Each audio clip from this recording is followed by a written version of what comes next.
오늘 설교 제목은 다시의 축복입니다. 다시 축복이라는 개념인 거죠. 세상을 살아가면서 우리는 조건에 익숙하게 되었습니다. 회사 입사할 때도 어떤 조건이냐에 따라서, 또 집을 계약할 때도 얼마의 주세에 어느 위치에 방은 몇 개냐 등의 조건에 따라서 결정하기 때문에 그렇습니다. 그런 것에 익숙하다 보니까 하나님을 믿는 면에서도 똑같이 적용하게 되었습니다. 즉, 하나님이 어떤 분이냐는 중요하지 않고 하나님이 내 조건에 맞아야 하나님을 하나님으로 믿는다는 것이죠. 그래서 내가 원하는 것을 달라게 하기 위해서 우리는 교회에 가는 분들을 보게 되었습니다. 내 조건에 합당하게 대해주면 좋은 하나님이니까 내가 예배 한번 드려주고, 그런 하나님이니까 내가 받은 거에 조금 더 더해준다라는 개념으로 하시는 분들도 있다는 것이죠. 이런 조건에 익숙한 우리들이기에 참으로 복에 대한 말들이 많이 있습니다. 오늘은 음력 기준으로 하면 2025년도의 마지막 주입니다. 다음 주가 되면 음력 기준으로 2026년에 새 해가 시작이 되어진다는 것이죠. 그래서 한 번 지나갔던 새해 인사지만 아직 오지 않는 음력 새해를 준비하면서 우리가 한번 우리가 살아가고 있는 삶의 기준, 또 하나님을 믿는 하나님의 사람으로서의 우리 삶의 기준을 다시 한번 재정립해보면 어떨까요? 그런 다시 제 기준을 정립하는 사람들에게 첫째로 다시 축복해 주는 기준점은 관계의 재설정이라고 할 수 있습니다. 왜냐하면 하나님이 우리에게 주시는 복의 기준은 바로 기준은 관계이기 때문에 그렇습니다. 릴레이션십이 하나님의 축복의 기준이 있는 것이죠. 반대로 사람은 어떻습니까? 사람의 기준은 상황과 조건입니다. 하나님은 모든 것을 주실 수 있고, 바꿀 수 있고, 채워주실 수 있고, 또 뺏을 수도 있고 나눠줄 수도 있는 전능하신 분이기 때문에 상황과 조건이 기준이 되지 않지만 사람은 그렇지가 않다는 것이죠.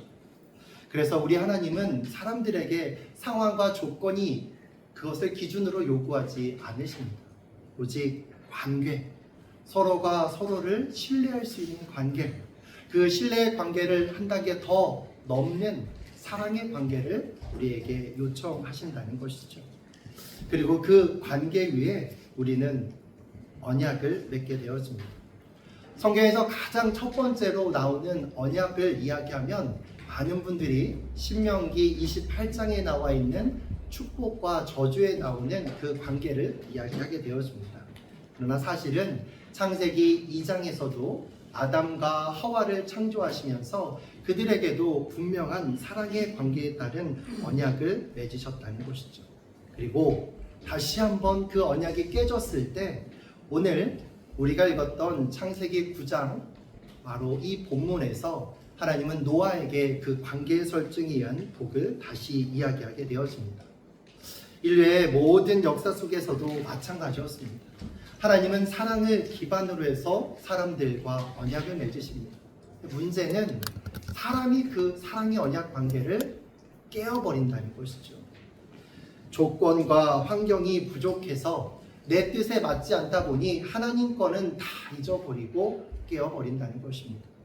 오늘 우리가 읽었던 창세기 9장 앞장에 보게 되어지면 바로 그런 세상에 대해서 관계가 깨어져 버린, 그로 인해 홍수가 날 수밖에 없었던 것은 우리가 흔히 생각하는 것처럼 사람이 살기에 합당하지 않거나 하나님이 사람들에게 준 조건이 부족해서 홍수가 난 것이 아니었다는 것이죠. 모든 인간의 마음과 생각이 바로 악했기 때문에 그렇습니다. 우리 창세기 6장 5절 말씀을 다 함께 읽어보겠습니다. 시작.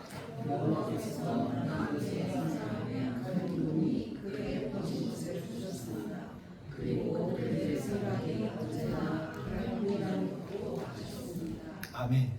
여호와께서는 땅의 사람의 악한 행동이 크게 퍼진 것을 잘 알고 계셨습니다.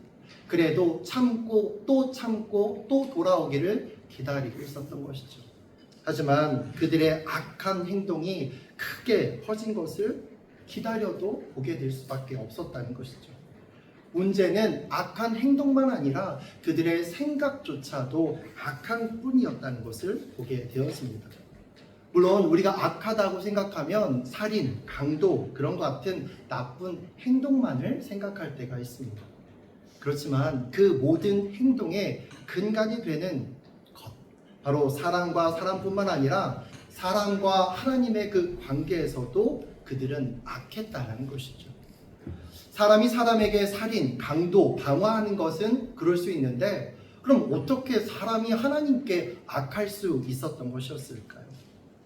악하다라는 것, 죄를 짓는다는 것, 죄는 원어로 보게 되었으면 하마르티아라고 합니다. 하마르티아라는 뜻은 정해진 길에서 벗어난 것을 의미하고 있는데요. 예를 들면 이렇습니다. 우리나라가 올림픽에서 10년 동안 넘게 1등을 차지한 스포츠 종목이 있죠. 바로 양궁입니다. 양궁에서 활을 쏘는 사람이 저 관역을 향해서 쫙 시위를 당긴 다음에 쐈을 때 그것이 10점이 되든 1점이 되든 그것은 죄도 악도 아닙니다. 하지만 분명 활수가 관역을 통해서 쐈는데 그 활이 관역이 아니라 다른 곳에 향하게 되어져서 맞춘다면 그것을 죄라고 한다는 것이죠. 사람은 하나님의 형상대로 창조하신 창조물입니다. 그리고 그 창조주와 완벽한 사랑의 관계 안에서 그 삶을 유지할 수 있게 되었던 것이죠. 하지만 그들은 교만하여서 그 하나님과 나의 완벽한 관계를 깨게 되어지고 그 깨어짐으로 인해 원죄를 범하게 되어서 그들은 결국 죄를 범할 수밖에 없는 죄인들이 되어집니다. 사람들은 흔히 어떤 가정의 파탄의 원인을 돈이 없어서 그랬나 보다, 혹은 건강이 악화되고 나쁘게 되어서 그랬나 보다 생각하지만 우리가 잘 생각해 보면 신앙의 예나 또 가정의 파탄의 예를 보게 되어지면 상황과 조건이 아닌 바로 관계, 그들이 맺고 있는 관계가 파탄이 되었을 때 그로 인한 결과로 우리의 모든 삶도 파탄되게 되어진다는 것입니다. 인간의 역사는 늘 그런 관계의 초점을 변화시키는 데서 시작되었다는 것이죠. 하나님과의 맺는 관계 대신에 내 상황과 조건이 기준이 되어서 그것을 관계하게 되어지면 조용히 활시위가 다른 관역을 마치는 거죠. 우리의 삶도 하나님을 위한 삶이 아니라 그로 인해 평안한 복음이 아니라 바로 세상 가운데 살아가게 되어진다는 것입니다. 창세기 8장에 나와 있는 홍수는 바로 그런 관계의 리셋을 하는 과정이었습니다. 상황과 조건이 아니라 관계 그 자체를 다시 포맷하게 되어질 때 그 모든 것을 채우는, 아니 넘치는 하나님의 은혜가 다시 시작될 수 있기 때문에 그렇다는 것이죠. 말씀드렸다시피 우린 다음 주면 2026년도 두 번째 새로운 시작을 하게 되어집니다.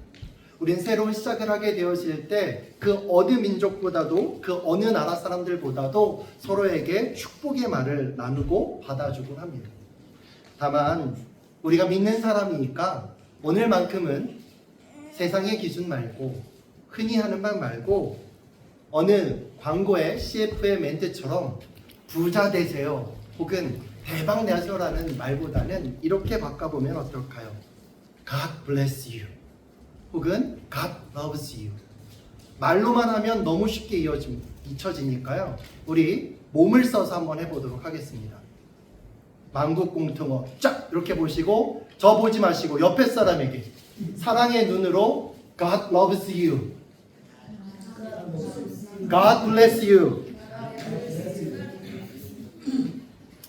성경에 기록된 하나님의 약속을 근거로 하나님과의 멀어진 또 달라진 흐려져졌던 관계들을 우리가 안경을 맞출 때 다시 맞추는 것처럼 초점을 다시 해서 맞춘다면 오늘 우리가 읽었던 창세기 9장 1절의 그 축복은 바로 우리의 축복이 될 것이고 세상이 말하는 것처럼 생육하고 번성하고 그를 충만케 되어지는 그 관계 다음에 얻는 결과들은 자연스럽게 따라오기 때문에 그렇다는 것입니다.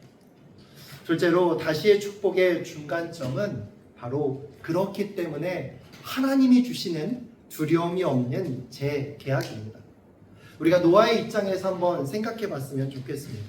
노아는 1년이 넘는 시간 동안 방주 안에 있다가 가족들과 함께 또 방주 안에 함께 들어있던 그 짐승들과 함께 밖으로 나오게 되어집니다.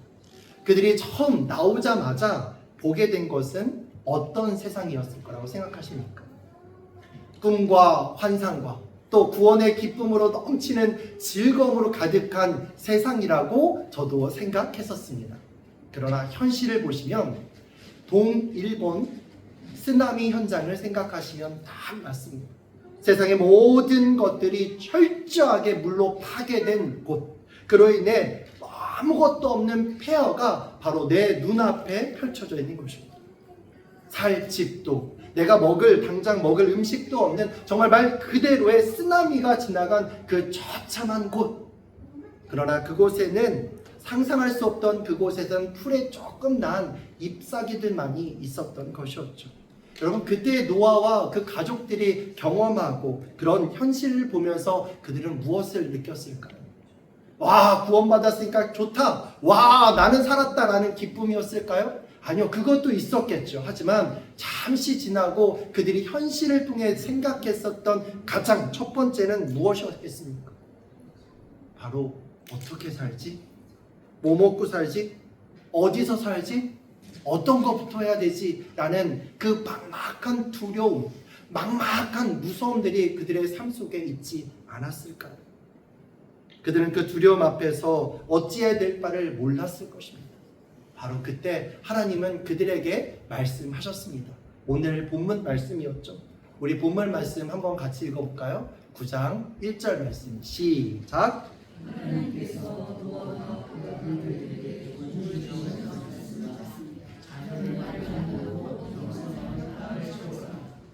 그들에게 두려워하는 그들에게 무엇조차 남아있지 않는 그들에게 어디서부터 어떻게 해야 될지 모르는 그들에게 하나님이 나타나셔 하신 말씀이 바로 이 말씀이었다는 것이죠.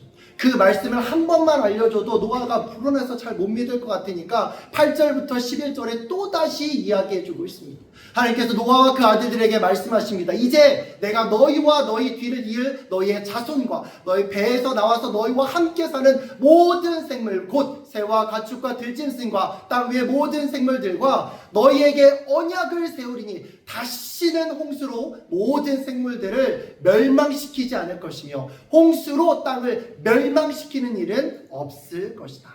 무슨 말인가요? 한마디로 압축하면 딱 하나입니다. 다시는 물로 심판하지 않을 테니 두려워하지 말라는 것이죠. 상황과 조건이 중요한 이 사람에게 하나님은 동일하게 상황과 기준을 보여주고 있다는 것입니다. 두려워하지 않아도 돼. 걱정하지 않아도 돼. 내가 널 지켜줄 테니까 두려워하지 않아도 돼. 두 번 다시 같은 일은 없으니까 걱정하지 마 라고 하신다는 것이죠. 사랑하는 성도 여러분, 사실 우리가 살아가면서 제일 걱정하고 염려하는 근심거리들은 무엇입니까? 여러 가지가 있겠죠. 혹시 여러분들은 무엇을 걱정하고 두려워하십니까? 그 걱정과 두려움 가장 근본에는 바로 대부분이 먹는 것과 입는 것입니다. 그런데 그런 것보다 더 중요한 것이 무엇일까요? 먹는 것과 입는 것만 해결되면 우리의 걱정과 두려움이 사라집니까? 아니요, 그렇지 않습니다. 그 마음에 더 큰 두려움이 사로잡히게 되어집니다. 제가 성도님들 신앙 상담을 하다 보면 그 상담하기 전에 당신이 제일 두려워하는 것은 무엇인가요? 라는 리스트 몇 가지를 줘서 체크하게 되어집니다. 그리고 그 리스트를 받으면 100이면 100 가장 첫 번째가 무엇이냐면 바로 두려움입니다. 어떤 분들은 가족에 유전적인 질병이 있다 보니까 내가 지금 건강하게 살아도 혹시 내가 걸려서 죽는 거 아니야? 혹시 내가 이미 걸려있는데 모르는 거 아니야? 라며 두려워합니다. 사업하시는 분들은 어떠십니까? 혹시 이게 또 망하는 거 아니야? 또한 직장을 다니는 분들은 어떻습니까? 요즘 같은 시대에 혹시 내가 출근길에 내 자리 없어지는 거 아니야? 혹은 내 다음 내년 일주일 한 달 후에 나도 내 자리 없어지는 거 아니야? 부모들은 어떻습니까? 자녀들이 혹시 잘못되는 것은 아닐까? 내 뜻대로 내 생각대로 되지 않는 이 아이가 나중에 결코 어떤 일이 생길지 하루하루도 평안한 날이 없습니다. 먹는 거 다 먹어도 입을 거 다 있어도 내가 잘 자리가 있어도 늘 두려워한다는 것이죠. 왜 그렇습니까? 사람을 가장 힘들게 마는 것은 무엇입니까요? 그 정체 모를 두려움입니다. 그 두려움은 어디에 기반하고 있는 겁니까? 미래를 우리는 알지 못하지만 알지 못하다 보니까 혹시라도 잘못될 것 같은 그 마음이 내 자리 안에 싹 들어오게 되어집니다. 그 감정이 내 안에 쫙 들어오게 되어지면 어떻게 됩니까? 그 렌즈를 통해서 세상의 모든 것을 보게 되어진다는 것이죠. 두려움 렌즈로 내 안경이 시선이 고정되어 있다 보니 저 사람을 봐도 두렵고 이 상황을 봐도 되고 이것을 가지고 있어도 언제 무너질까, 언제 사라질까, 언제 망가질까 몰라서 두려워하게 되어진다는 것이죠. 우리 하나님이 사람들의 그 마음을 꿰뚫어 보시는 분이기 때문에 우리 주님은 그 무엇보다도 노아에게 말씀하고 계십니다. 아무것도 없고 네 생각대로 되지 않은 이 절망의 상황 같은 상황 속에서 하나님은 바로 노아의 가장 그 마음의 중심에 있는 두려움을 가져가신다는 것이죠. 걱정하지 마. 두려워하지 마. 내가 너와 함께하겠다. 너는 나만 바라보면 돼. 나와 함께하면 돼. 그러면 너와 함께 해줄 거야.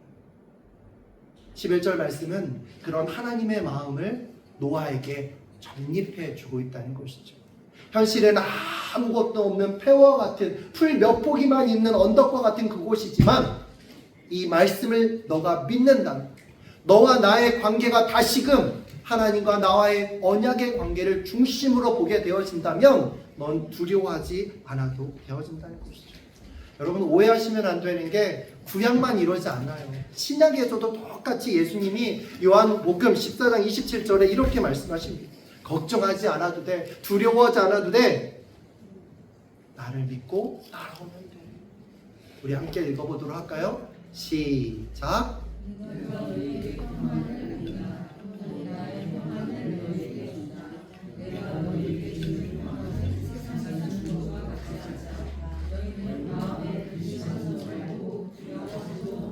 믿으시면 아멘. 맞습니다. 하나님이 어떤 분이십니까? 바로 우리에게 이런 걸 약속해 주시고 인도해 주시고 보여주시는, 보증할 수 있는 분이 바로 우리 하나님이라는 거예요. 그럼 우리는 누구입니까? 그 약속을 믿고 저 다리 너머에 어둡고 흔들리는 것 같은 외줄과 같은 다리일지라도 이 다리가 연결되어 있고 저 길 끝에는 바로 하나님이 계신다는 걸 믿는 사람이 바로 우리 아닐런지요. 그러다 보니 자연스럽게 우리는 그 하나님을 믿으면 두렵지 않고 떨지 않게 되었다는 것입니다. 죽어서만이 아니라는 것이죠. 지금 내가 오늘을 살아갈 때도 마찬가지라는 것입니다. 바로 이것이 노아에게 지금 이 시점에서 필요한 것이었습니다. 하나님은 바로 그것을 함께 알려주시고 노아와 함께 그 새로운 시작을 새로운 세상에서 하기를 원하셨다는 것이죠. 사랑하는 성도 여러분, 이것은 노아에게만 필요한 것이 아닙니다.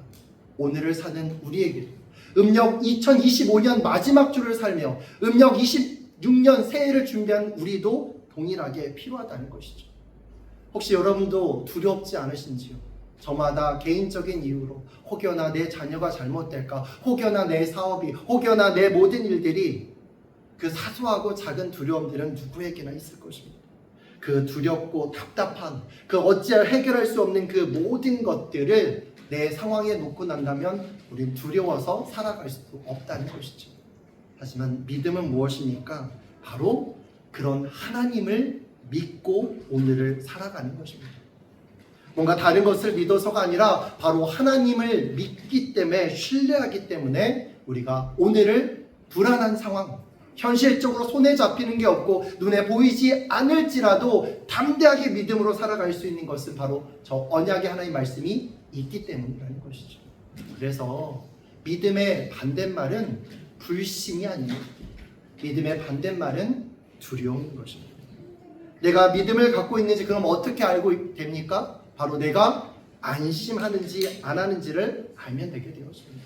상황과 조건이 변화되었기 때문에 안심하는 것이 아닙니다. 내가 아무리 예배를 드려도, 내가 아무리 어릴 때부터 모태신앙으로 살아간다 할지라도 내가 하나님을 신뢰하지 못하면 우리는 모두 두려울 수밖에 없다는 것이죠. 하나님은 바로 그 두려움 앞에 있는 노아와 그 가족들의 두려움을 치유하셨습니다. 하나님은 노아에게만 말씀하신 것이 아니었습니다. 그 이후에도 모세가 죽고 새로운 리더십에 쓴 여호수아에게도 1장 9절 말씀에 두려워하지 말라, 내 마음을 강하게 하라고 말씀하셨습니다. 이사야 선지자에게도 두려워하지 말라고 하셨죠. 심지어 신약에서도 여전히 불안해하고 있는, 심지어 하나님을 보고 있는 백성들에게도 예수님께서도 또 말씀하십니다. 마음에 근심하지 말라, 하나님을 믿으니 또 나를 믿으라. 너무나도 말이 많다는 것이죠. 제가 저희 장모님께도 말씀을 드렸는데요, 여러분 성경에 두려워하지 말라는 것이 몇 번 있는지 아십니까? 우리 장모님은 10,000번 있는 거 아니냐고, 10만 번 있는 거 아니냐고 말씀하셨는데, 여러분 우리 하나님 딱 하루에 한 번이면 좋겠어 365번 있다는 것입니다. 두려워하지 말라. 우리 옆 사람 보면서 좀 얘기 좀 하죠. 두려워하지 마세요. 아유 좀 크게 해주세요. 두려워하지 마세요. 두려움은 누가 주는 것이에요? 하나님이 주는 게 아니라 사탄, 마귀가 주기 때문에 그렇습니다. 사탄, 마귀는 우리를 해할 수 없습니다. 하지만 던져놓죠. 괜찮겠어? 이걸로 괜찮겠어? 그럼 그거를 탁 잡아채서 깊게 묵상합니다. 그치? 안 될 수도 있잖아. 안 되면 어떡하지? 아, 이러다 망하면 어떡하지? 사단도 우리의 마음에 약점을 알아요. 사단은 우리가 고백하지 않은 죄, 회개하지 않은 죄, 그거를 꿰뚫고 있거든요. 그러니까 못 먹는 감 찔러나 본다는 심정으로 콕콕 찔러댑니다. 그러니까 마음에 콕콕 찔림이 되니까 자꾸 하나님 말씀, 예배를 드려서 좋다, 하나님 찬양 좋다, 기도 응답받아 좋다 하는데 콕 찔러. 그렇지, 망하면 어떡하지? 콕, 잘못되면 어떡하지? 콕. 그것을 이길 수 있는 말씀이 바로 요한 1서 4장 18절에 하나님 이렇게 써놓으셨습니다. 우리 함께 같이 읽어볼까요? 여러분 두려울 때마다 이 말씀을 기억하십시오. 함께 읽겠습니다. 시작!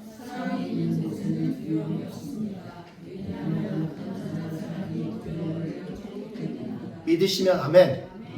그러므로 두려움을 갖고 있는 사람은 사랑을 완성하지 못한 사람입니다. 교회를 가냐 안 가냐, 성경책을 읽고 있냐 읽고 있지 않냐 아니라 그것을 대하는 내 마음의 중심에 무엇을 사랑하고 있냐는 것이죠. 하나님의 말씀을 사랑하고 하나님을 사랑한다면 두려워하지 않으셔도 됩니다. 주세가 없어도, 먹을 것이 떨어질 것 같아도, 당장 직업이 없을 것 같아도, 당장 무언가 잘못될 것 같아도 두려워하지 않으셔도 된다. 왜? 하나님이 여러분들을 사랑하시기 때문에. 하나님이 그 무엇보다도 사랑하셔서 여러분들을 위해 주 예수 그리스도를 이 땅에 보내셨고, 여러분들의 죄악을 그에게 맡겨서 십자가에 물과 피를 다 흘려 이제 누구든지 예수 그리스도를 나의 구주, 나의 하나님으로 고백하는 모든 사람들에게 그 구원의 길을 해 놓으셨기 때문에 그렇습니다. 이보다 더 큰 사랑의 스토리가 어디 있겠습니까? 이보다 더 따뜻한 것이 없겠습니까? 그래서 우리 주변에 두려워하고 힘들어하는 사람들에게 해야 될 것은 할 수 있어, 괜찮아, 괜찮아 가 아니라 오히려 따뜻한 사랑으로 보듬어 주는 것 아닐까요? 하나님을 사랑하고 나아가면 그렇기 때문에 두려움이 사라집니다. 그래서 하나님을 사랑하지 않을 때 우리의 마음에 스며시 다른 것이, 스며시 마귀가 틈타게 되어진다는 것이죠.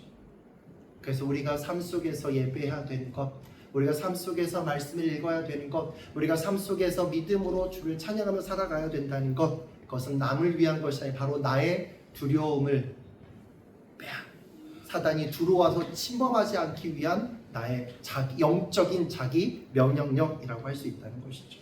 근데 사람은요 늘 불안해요. 그러니까 하나님이 증거를 주십니다. 마지막으로 다시 축복의 이 종점은 관계의 증거물로 기억하라는 것입니다. 사람은 시각적인 것에 약하게 되어집니다. 그러니까 보면 기억하라는 거예요. 그냥 하지 말고 보면 기억하라는 것입니다. 뉴질랜드 우기 시즌에 비가 한번 쫙 오게 되어지면 그 다음에 쫙 펼쳐지는 것이 있습니다. 무엇입니까? 바로 무지개. 얼마나 아름답습니까? 근데 여러분, 방주에서 나온 노아도 그랬을까요? 저 멀리에서 구름이 하나만 싹 올라올지라도, 저 멀리에서 날이 흐리셔서 비가 내릴 것만 같을지라도 이 노아 어떻게 했을까요? 아마 홍수 트라우마로 벌벌 무서워 떨지 않았을까요? 다시 방주로 들어가야 되나? 홍수 없다고 그랬는데 우리 하나님 깜빡 잊고 다시 홍수를 주시면 어떡하나? 이런 홍수 트라우마가 있지 않았을까요?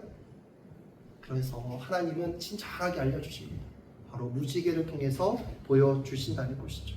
무지개를 볼 때마다 어떻게 하라고요? 두려워하지 말라고.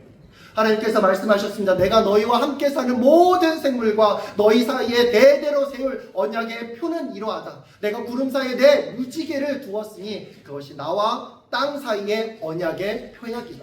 내가 땅에 구름을 보내 땅 구름 사이에 무지개가 나타나면 나는 너희와 모든 생물 사이에 세운 나의 언약을 기억할 것이다. 다시는 홍수로 땅의 모든 생물을 멸망시키지는 일은 없을 것이다. 계약하고 나면 그 다음에 반드시 뭘 하게 되어지나요? 사인을 하게 되어집니다. 한국에서 계약하고 나면, 부동산 계약하고 나면 그 다음에 반드시 하는 게 뭡니까? 인감 도장을 꽝 찍어야 됩니다. 내가 얼마에 계약했지, 내가 어떻게 계약했지, 내가 어떻게 했지, 계약서상만 있는 게 중요한 게 아니라 그 계약서에 꽝 찍혀진 도장이 있는가, 한 사인이 있는가에 따라서 계약서가 중요하지 않은 게 판결이 된다는 것이죠. 마찬가지 아닙니까? 하나님의 그 영원한 언약도 무지개를 볼 때마다 기억하라는 거예요. 저 무지개, 하늘에 떠있는 저 무지개를 볼 때마다 내가 너에게 한 약속을, 내가 너에게 준비한 축복을, 내가 너에게 예배해오는 그 모든 것을 잊지 말라는 것이죠. 그러니 상황과 조건과 너 눈앞에 보여지는 것과 손에 잡히는 것이 없을지라도 두려워 떨지 말라는 것입니다. 너는 잊을지라도 나는 기억하고, 너는 까먹을지라도 나는 절대로 까먹지 않겠다는 것입니다. 여러분, 이 말씀을 처음 읽다 보면 문득 그런 생각이 들지 않으세요? 여러분, 노아가 지금 몇 살인 줄 아십니까? 한국 나이로 만 600살입니다. 600살 할아버지한테 지금 도대체 걱정하지 마라, 걱정하지 마라, 두려워하지 마라, 몇 번을 얘기하고 있는 것 같으세요? 이렇게도 사람이 있는가? 나이 많냐 적냐가 아닙니다. 나이가 많을수록 저도 두려움이 자꾸 커져요. 하나님은 마치 어린아이를 대하듯 자상한 부모가 두려워하는 아이, 조금만 떨어져도 엄마 찾는, 조금만 떨어져도 아빠 찾는 그 아이에게 말하듯 조심스럽게 이야기하고 있는 것 같지 않으신가요? 그때마다 이야기하십니다. 무지개를 봐. 오늘날 무지개는 무엇일까요, 여러분? 바로 교회 아닐까요? 말씀 아닐까요? 우리 주 예수 그리스도 아닐까요? 모세는 그 이후에 그 말씀을 믿었습니다. 믿었기 때문에 모세는 그 이후 말씀에 두려워서 다시 들어갔다, 두려워서 방주를 탔다, 두려워서 아무것도 못하고 동굴에 있었다가 아니라 농사를 짓고 포도 가꾸고, 그리고 자식들이 또 자손들을 내서 전 세계 모든 곳에 지나가게 되어진다는 것이죠. 사랑하는 성도 여러분, 여러분들은 어떠한 삶으로, 어떠한 기준으로 우리 서로의 축복을 이야기하며 음력 26년을 준비하고 계시는지, 새롭게 시작하는 이때 한 번쯤 이제 2달 정도 살아보면서 이것 때문에 두려웠지, 이것 때문에 올해 걱정이지, 이것 때문에 안 되면 안 되는데 하는 부분들이 있다면 우리 말씀을 기억하며 하나님 앞에 내려놓으면 어떨지. 내가 걱정하는 것, 내가 두려워하는 것 우리 주님도 아시고, 그 두려움이 엄습할 때마다, 내 뜻대로 안 될 것 같은 생각이 들 때마다 주의 말씀 앞에, 주의 성전 앞에 나와 예배하며 기도하면 어떨까요? 여러분보다 여러분을 더 사랑하신 하나님, 만세 이전부터, 아니 이 세상이 창조되기 이전부터 여러분을 위해 놀라운 계획을 가지고 계신 바로 그 주님이 여러분들의 앞길 가운데 상황이 되어야지만, 조건이 되어야지만 그저 믿음으로 나오는 그들에게 놀라운 하나님의 축복이 이 2026년에 예비되어 있을 테니까요. 그런 준비된 축복을 믿음으로 취하고, 그 준비된 축복 가운데 그것을 나만 받는 사람으로 끝낸 것이 아니라 내가 받고 내 주변에게 잘 흘려보내줄 수 있는, 여러분이 있는 그곳에서 여러분이 만나는 그 사람들에게 축복의 통로가 되어지는 2026년 말띠에 되기를 주님의 이름으로 축복합니다. 기도하겠습니다. 축복의 언약과 확신의 증거를 통해 우리에게 확신을 주심을 감사를 드립니다. 변치 않는 무지개를 징표 삼아